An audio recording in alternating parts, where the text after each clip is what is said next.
কেন খুলে খুলে পড়ে যায় এত দামি টাইলসগুলো? হয়তো আপনি বলবেন কিউরিং হয়নি, অথবা টাইলসগুলো লাগানোর আগে ঠিকমতো ভিজানো হয়নি। কেউ বা বলবেন টাইলসের ভিতরে ঠিকমতো মশলা দেয়নি। এই কথাগুলো কোনোটাই অযৌক্তিক নয়, তবে আমার ব্যাখ্যা হলো এটাই। টাইলস লাগানোর আগে দেয়ালটিকে ভালোভাবে ভিজিয়ে নিতে হবে।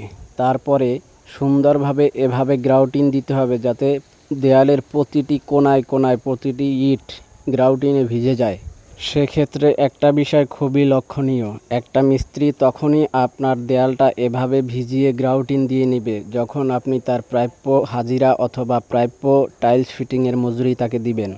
মনে রাখবেন, 15 টাকা 20 টাকা দিলে কোনো মিস্ত্রি এভাবে কোয়ালিটিফুল কাজ আপনাকে কখনো দিবে না। এই কোয়ালিটির কাজ পেতে হলে আপনাকে অবশ্যই 25 থেকে 30 টাকা দিতে হবে। দেখেন কত সুন্দর মশলা দেওয়া হলো, টাইলসের নিচেও গ্রাউটিন দেওয়া হয়েছে, দেয়ালেও গ্রাউটিন করা হয়েছে।